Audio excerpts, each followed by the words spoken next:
or wrongful acts are brought to justice. End of quote. Following up quickly on that, the IGP on October 13, 2020, ordered all defunct SARS personnel to report at the force headquarters, Abuja, for debriefing as well as psychological and medical evaluation.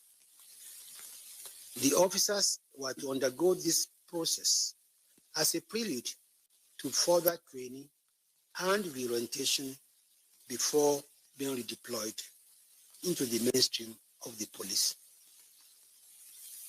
The medical examination was to be conducted by the newly set up Police Counseling and Support Unit. On the same day, October 13, the Presidential Panel on the Reform of SARS formally accepted the 5-point demand of the EndSARS protesters. 2 days later, on October 15, the National Economic Council directed the immediate establishment of state-based judicial panels of inquiry across the country to receive and investigate complaints of police brutality or related extrajudicial killings with a view to justice for all victims of the dissolved SARS and other police units. The panel will include representatives of youth, students, and civil society organizations, and will be chaired by a respected retired state high court judge.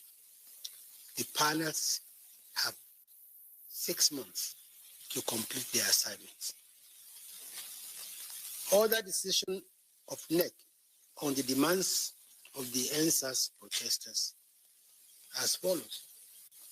State governors and the FCT ministers were directed to take charge of interface and contact with the protesters in their respective domains.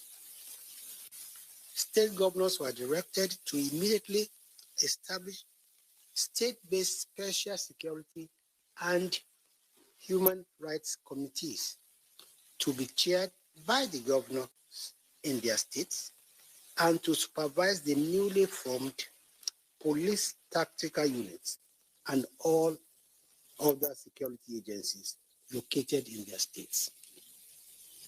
This is to ensure the protection of citizens' human rights.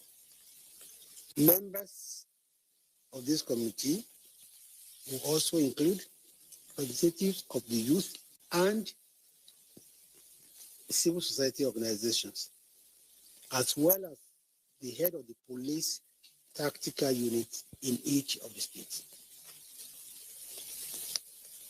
The governors were also directed that the special committees on security and human rights should also set up a human rights public complaint team of between 2 and 3 persons to receive complaints on an ongoing basis. That team will be established by each governor. State governors were finally directed to immediately establish a victim support fund to enable the payment of monetary compensations to deserving victims.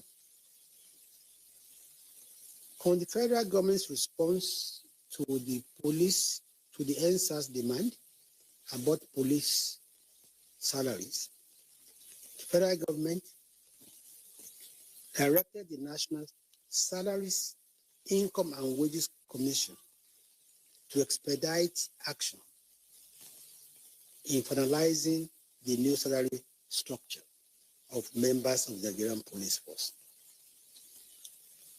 Gentlemen, you can see from the above that the federal government was not only responsive, but was also very responsible in handling the demands of the EndSARS protesters.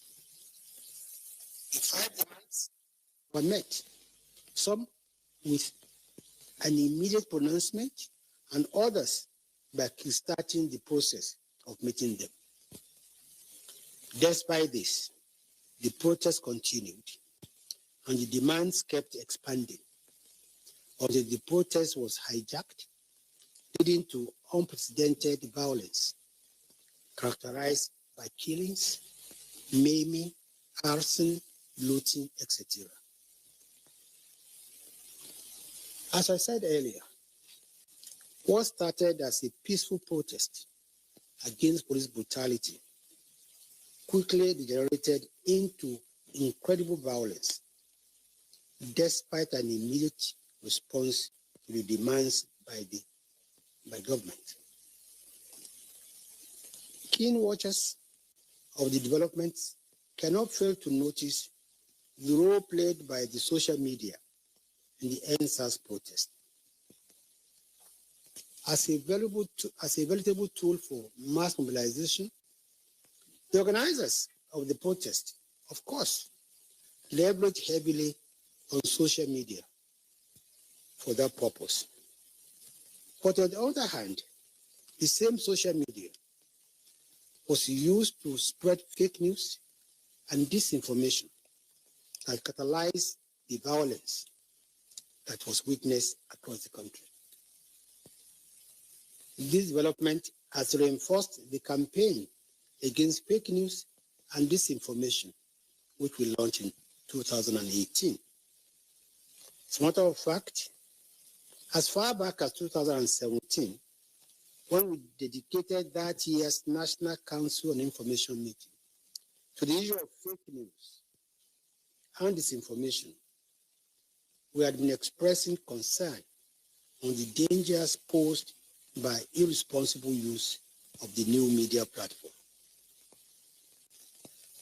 The concerns culminated in the launch of the national campaign, which I referred to earlier. The social media was used to guide arsonists and looters to certain properties, both public and private. Pictures of persons, including some celebrities, who were supposedly killed at the Lekki toll gate by soldiers, were circulated widely, only for those persons to refute such claims or for the discerning to disprove such posts. As we have said many times, no responsible government will stand by and allow such abuse of social media to continue. The fake news, disinformation purveyors have latched onto our concerns to allege that the federal government is planning to shut down the social media. No, we have no plans to shut down the social media. What we have always advocated and what we will do is to regulate the social media. Nigeria is not alone in this regard. The issue of social media regulation is an ongoing debate, not just in Nigeria, but around the world, including in the United States of America, which is the flag flyer of constitutional democracy. Even the owners of the various social media platforms, including Facebook, are increasingly joining the call for content regulation. Some otherwise respected opinion leaders have been playing to the gallery on the issue of social media regulation by making inciting and incendiary statements, while some other individuals and groups have been threatening fire and brimstone over the issue of social media regulation. What they failed to understand is that the only reason we are even able to have this debate is because we have a country. If we allow the abuse of social media to precipitate uncontrolled internecine violence, the kind of which was narrowly averted during the EndSARS crisis, no one will remember or be able to use Facebook, Twitter, Instagram, or anything for whatever purpose. It is incumbent upon us all, therefore, to strike a balance between free speech, which this government is committed to upholding, and fake news, disinformation, which it is determined to fight. While we are with the judicial panel in Lagos to unravel what transpired at the Lekki toll gate, what we can say, based on testimonies available in the public space, is that the world may have just witnessed for the very first time ever a massacre without bodies. Some have tagged it social media massacre. The testimony of Brigadier General Ahmed Ibrahim Taiwo of the Nigerian Army for the panel was compelling, and I'm sure many of you have listened to or watched it. The highlights for those who may not have watched the testimony are as follows. 1. Soldiers were deployed all over Lagos, including Lekki toll gate, after the other security agencies were overwhelmed on October 20th, 2020, upon the request of the state government. 2. Before the deployment, the soldiers were briefed on the rules of engagement, which they adhered to also. 3. Soldiers at the Lekki toll gate fired blank ammunition into the air. 4. Blank ammunition cannot do any damage to the flesh, not to talk of killing anyone. 5. Firing live ammunition into the crowd, as some have alleged, would have led to mass killing, which never happened. Sadly, the purveyors of fake news and disinformation succeeded in deceiving the entire world that indeed there was mass killing in Lekki. Even when till date, not a single body has been produced, and not a single family or relative has come out to say that their child or ward was killed at Lekki toll gate. More surprising and irresponsible is the fact that some people have been calling for sanctions against Nigeria or against Nigerian government officials on the basis of a hoax. This is one of the dangers of fake news and disinformation. Once fake news is out, many run with it without looking back, even when the truth is eventually revealed.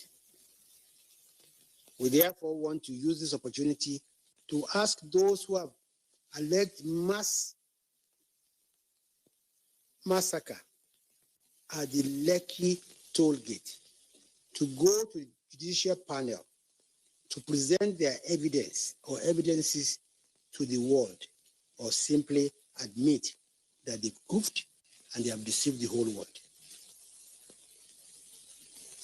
Like everyone else, I watched the CNN report yesterday. I must tell you that it reinforces the disinformation that is going around, and it is blatantly irresponsible and a poor piece of journalistic work by a reputable international news organization. CNN engaged in incredible sensationalism and did a good disservice to itself and to journalism. The first instance, CNN, which touted its report as an exclusive investigative report, sadly relied on the same videos that have been circulating on social media without verification. This is very serious, and CNN should be sanctioned for that. CNN merely said the videos were obtained by CNN without saying where from and whether or not it authenticated them. Were CNN reporters and cameramen at the Lekki toll gate that evening? If the answer is no, on what basis were they reporting? Relying on second or third-hand information and presenting it as CNN investigations? Why did the CNN balance its story by showing the compelling testimony of Brigadier General Taiwo before the judicial panel in Lagos? Is this one-sided reporting what is expected from an international media organization or any serious news organization? If CNN had done its investigation properly, it would have known how fake news and disinformation were trending during the EndSARS crisis. The BBC, even though they report on this, and will recommend that report to the CNN. Talking about the BBC, a report with the BBC's pidgin service, Damilola Banjo. So, talking about the BBC, a reporter with the BBC's pidgin service, Damilola Banjo, was at Lekki toll gate protest ground that night. She was quoted as saying, soldiers were indeed at the toll gate, but they shot sporadically into the air and not at the protesters. CNN, that was not at the scene, reported otherwise. In hearing its so-called investigative report, CNN conveniently forgot that on October 23, 2020, it tweeted from its verified Twitter handle that the military killed 38 people when it opened fire on peaceful protesters on Tuesday, October 20, 2020. Less than a month later, the same CNN, in what it called an exclusive report based on a rehash of old, unverified videos, was only able to confirm that one person died in the same incident. In its jaundiced reporting, CNN was blind to the fact that 6 soldiers and 37 policemen were killed in unprovoked attacks. Obviously, CNN did not consider the security agents human enough. CNN, in its investigation, was blind to the CNN in its investigation was blind to the wanton destruction of property in Lagos and across the country. Also, CNN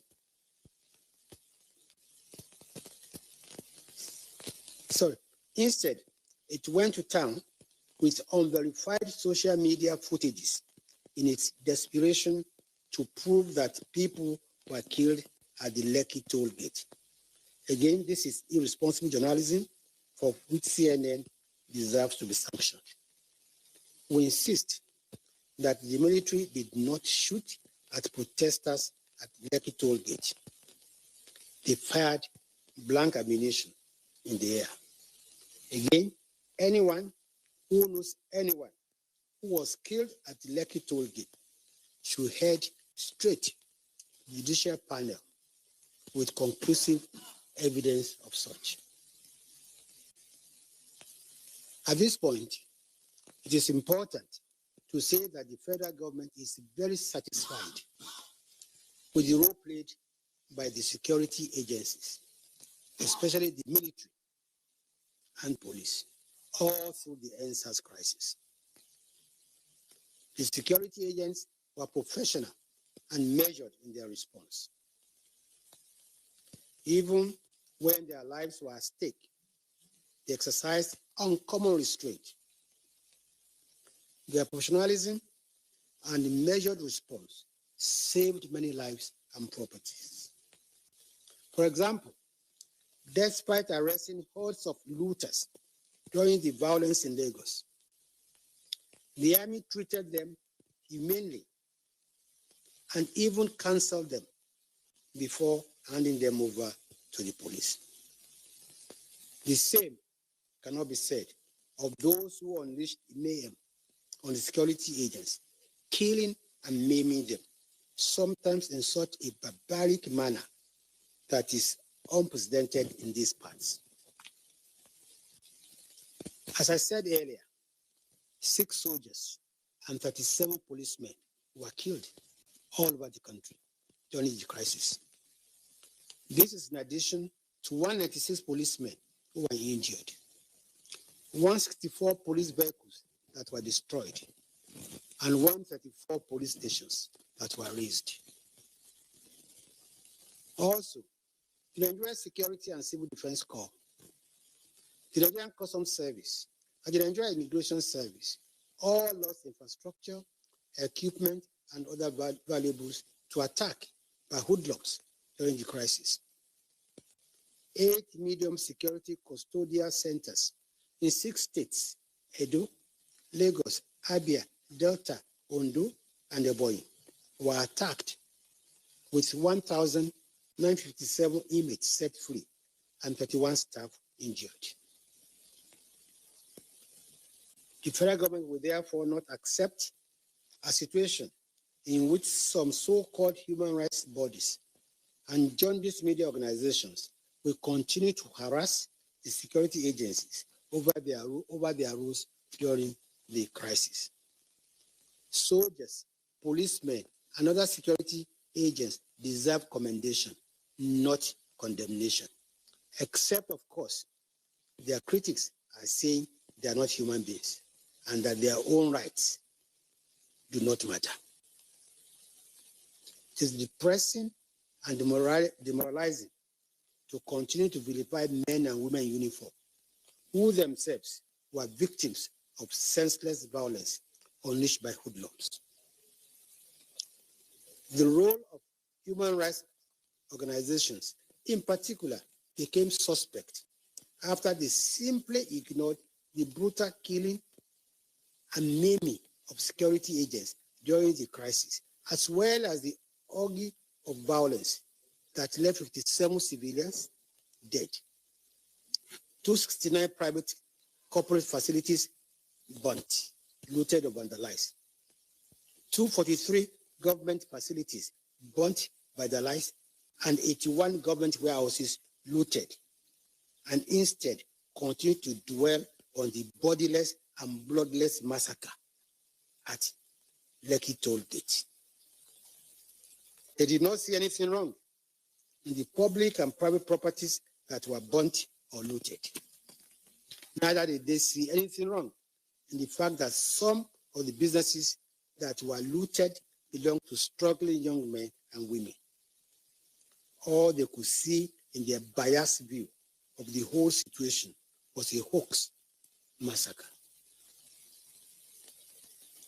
Still on the alleged Lekki toll gate massacre, one of the purveyors of fake news and disinformation during the EndSARS crisis was one DJ Switch, real name Obianuju Catherine Ude, even though she claimed to have authentic evidence of mass killings.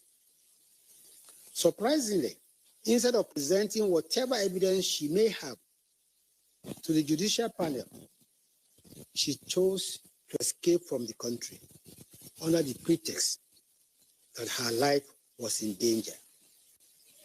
I ask, in danger from whom? The military has come out to say they never sought after her. To the best of our knowledge, the police never declared her wanted. Her conduct thus becomes suspect. Who is she fronting for? what is her real motive? Who are her sponsors? If she has any evidence of killings, why is she not presenting such evidence to the panel?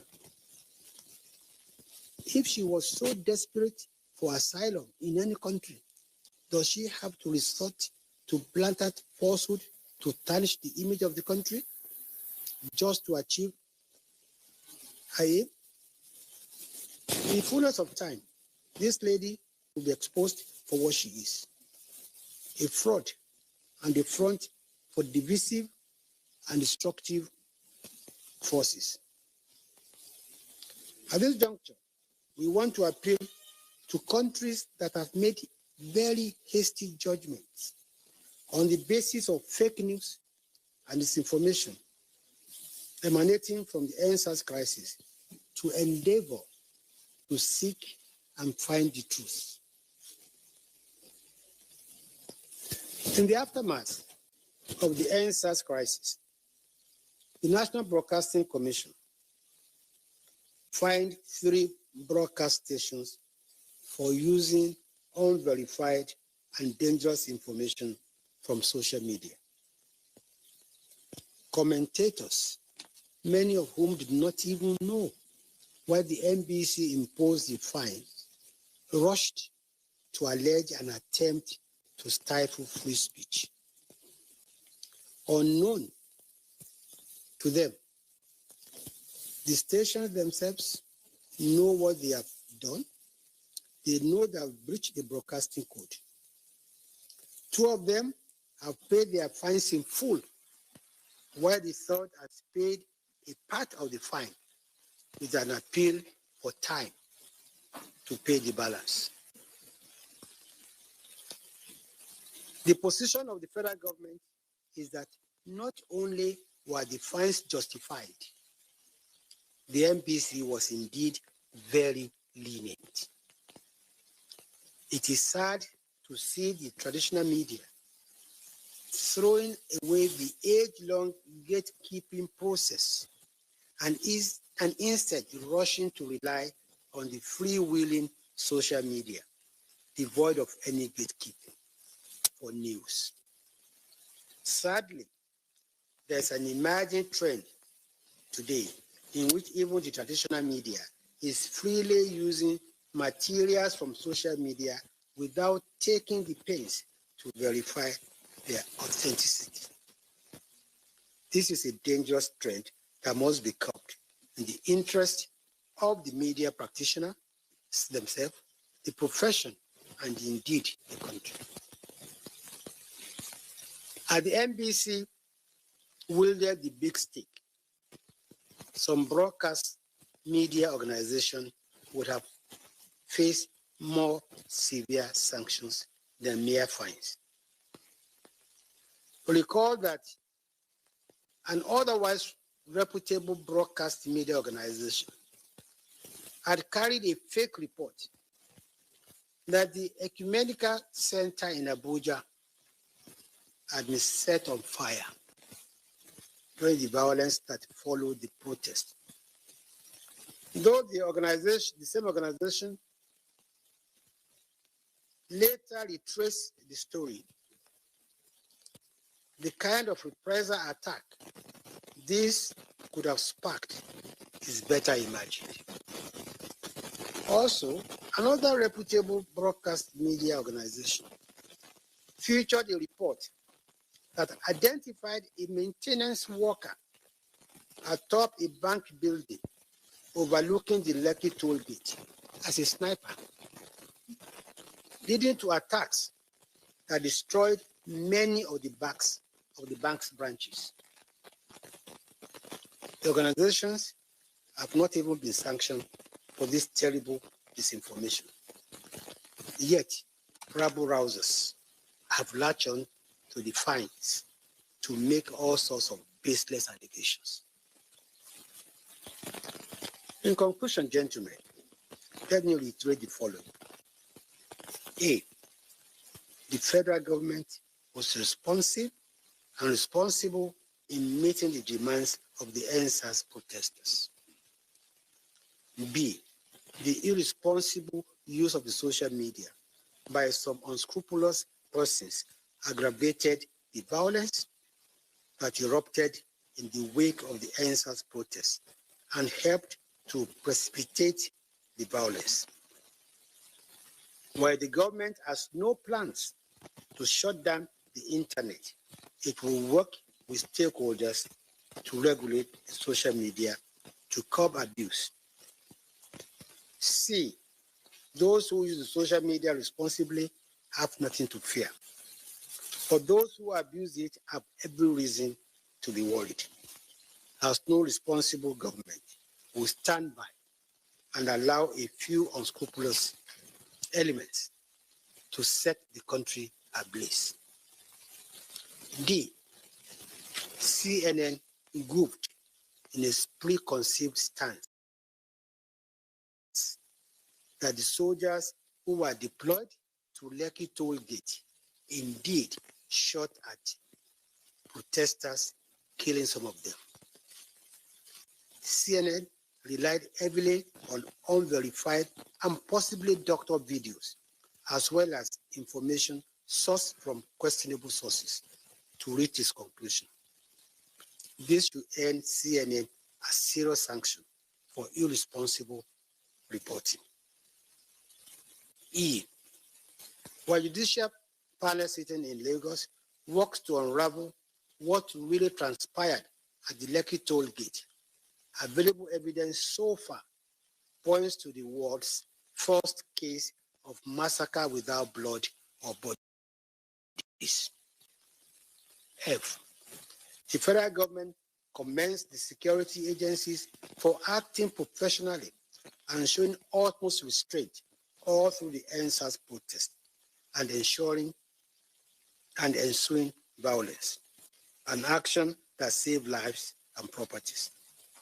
G, human rights organizations should note that the security agents are also human beings and they have rights too. Even if the organizations, for whatever reasons, are reluctant to recognize the human rights of security agents, they should stop vilifying them as they are wont to do. It's also disheartening that the human rights organizations have not seen anything wrong in the mindless violence that was perpetrated in the name of EndSARS. H, DJ Switch should quit peddling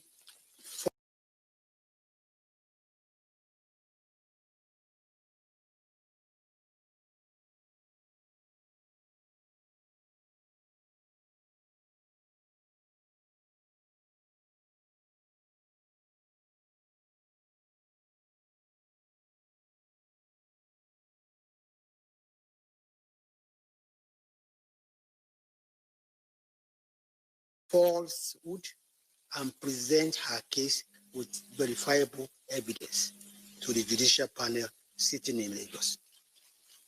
No agency of government has declared her wanted. Hence, she has no reason fleeing or seeking asylum anywhere.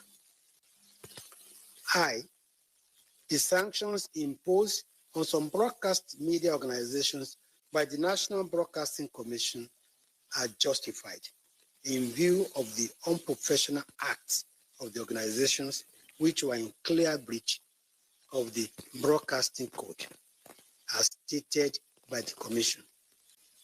It's all for the traditional media to authenticate information from the social media before pushing such to the public.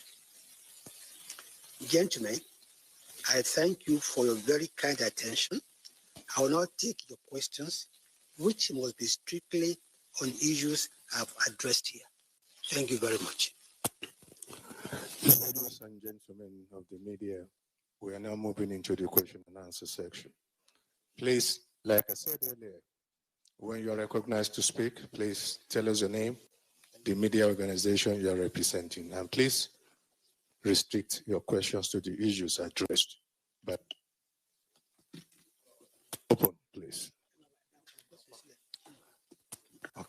1, 2. Now let's take from the other side if we have. Okay, let's have you. Let's start with you, please. Honorable Minister, sir, my name is Ima Uja. I work for Vanguard. You said that CNN good, and you called for sanctions against that organization. You are the Minister of Information here.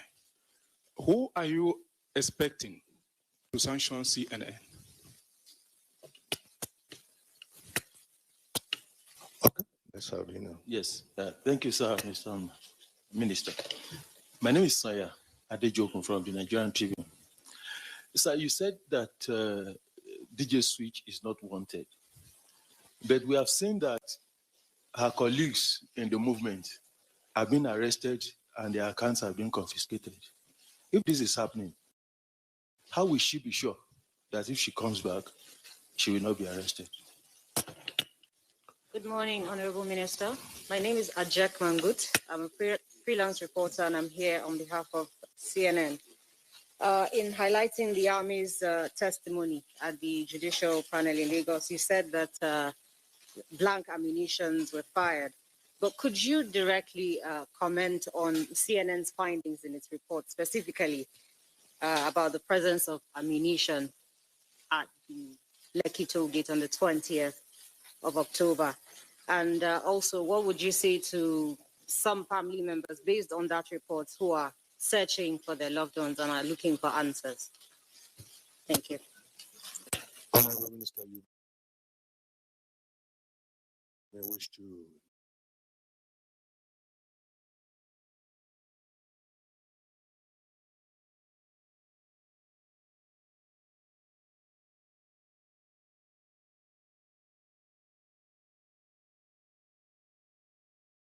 Just give your response before we take some other questions.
Yeah, that as Minister of Information and Culture. Yeah, you are saying that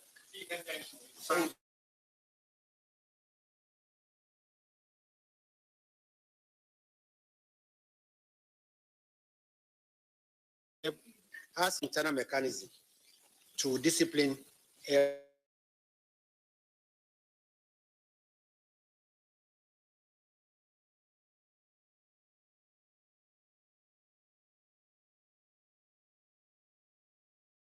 said is not wanted, and that, and you say, after all, there are some people who are EndSARS protesters who have been detained or who have been harassed by the authorities. My answer is very simple. The fact that you are an EndSARS protester does not grant you immunity from lawful investigation, lawful arrest. And it's on record that even some of those who had been arrested had been freed by a high court. And even those whose accounts have been investigated, have been blocked, the CBN went to court and got proper order. And I know that even one of them whose passport was impounded has had her passport released. In other words, what we're saying is that we would not do anything unlawful or purely as a vengeance. The security authorities must not be impeded in investigating anybody, provided they do so lawfully. And I think the third question is from the Senate representative. And yes.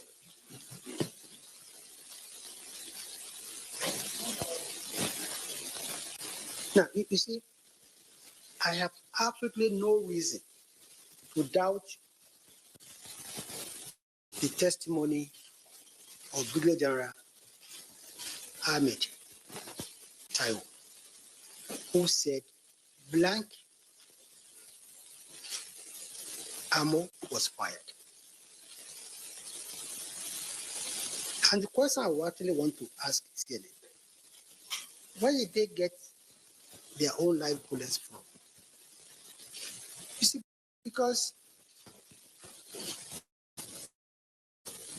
the general gave his testimony publicly and went as far as saying this is what black ammo does, and that nobody can stand and face live ammunition.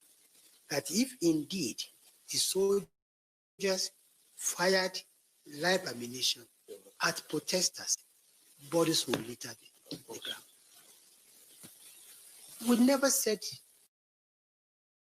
soldiers did not go to the toll gate. Of course they did. They shot into the air. And we want to be contradicted. Thank you very much. Yes. Okay, Mr. Igo, let's have you. Honorable Minister, good morning. My name is Igo Kerega. I work for the Guardian newspapers. I have a lot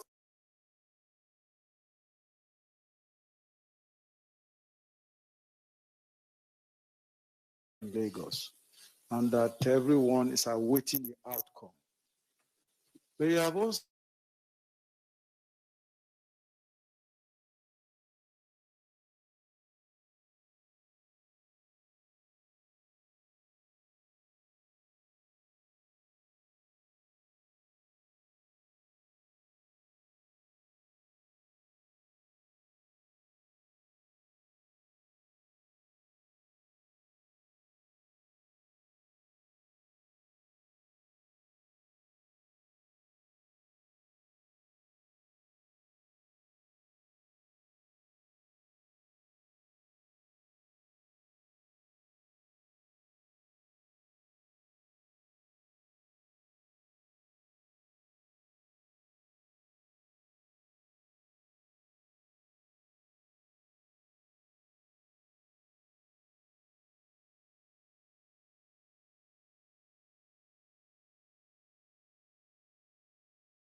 initiative for dialogue.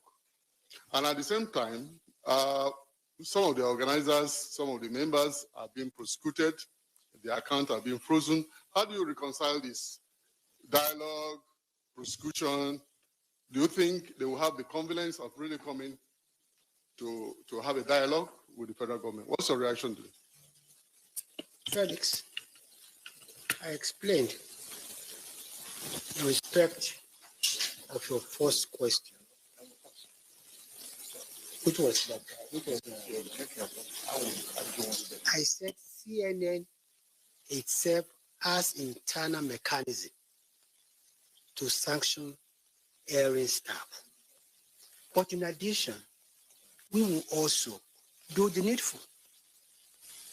Make that clear. Two, I don't see any contradiction in asking the EndSARS people to come forward. Bring your leadership. The government wants to engage with you. And we're not just saying this now. We said that before the EndSARS protest was hijacked by hoodlums. That's a different thing from investigating the roles of anybody, not just EndSARS. And as long as these investigations are done lawfully, I said again, being a member of EndSARS does not grant you immunity if you are breaking the laws of the land. Thank you. The last question for the extreme there. Thank you. Honorable Minister, thank you for the briefing. I have an observation and a question that follows it. You just, like what my colleague said the other time, you've given the military a clean bill of health on this matter. But I don't know if you've taken into consideration the conflicting statements and testimonies of the military and the Lagos state government on this Lekki shooting from the beginning, before the Ibrahim Taiwo's testimony. Do you think that Nigerians will believe you when you say we should stick to what you are saying now, when they had been following the conflicting testimonies of the military and the Lagos state government? Secondly, sir, you have also been directing Nigerians, including the DJ switch, to go to the panel. Are you also aware that that panel is a subject of controversy, that some Nigerians have even approached the court to stop the panel from sitting, that even the governor of Lagos State, based on the conflicting testimony he has given himself, should not be setting up a panel to probe the incident? Please, we need comments on these issues. Thank you, buddy. Who are you? My name is Onko Nzechi, and I work with New Telegraph. Thank you. Yeah. Now, I'll take your second question first. The fact that some lawyers have gone to court to ask that the court should disband the panel does not make that panel illegal. Until court pronounces on the legality or otherwise of that panel is legal, is free to take evidence from anybody. On your first question is to, I think, you see, if you listen carefully to my address, I quoted the testimony of the brigadier. And I said again, I have absolutely no reason to doubt his integrity. And I said, as of today, the only testimony before the panel and before us is the testimony of the brigadier. And until and when his testimony is disproved by other evidence, that is the position of things. Thank you very much. Ladies and gentlemen of the media, this is the much we can take. We want to thank you for your time. We have come to the end of this press conference. Thank you and God bless you all.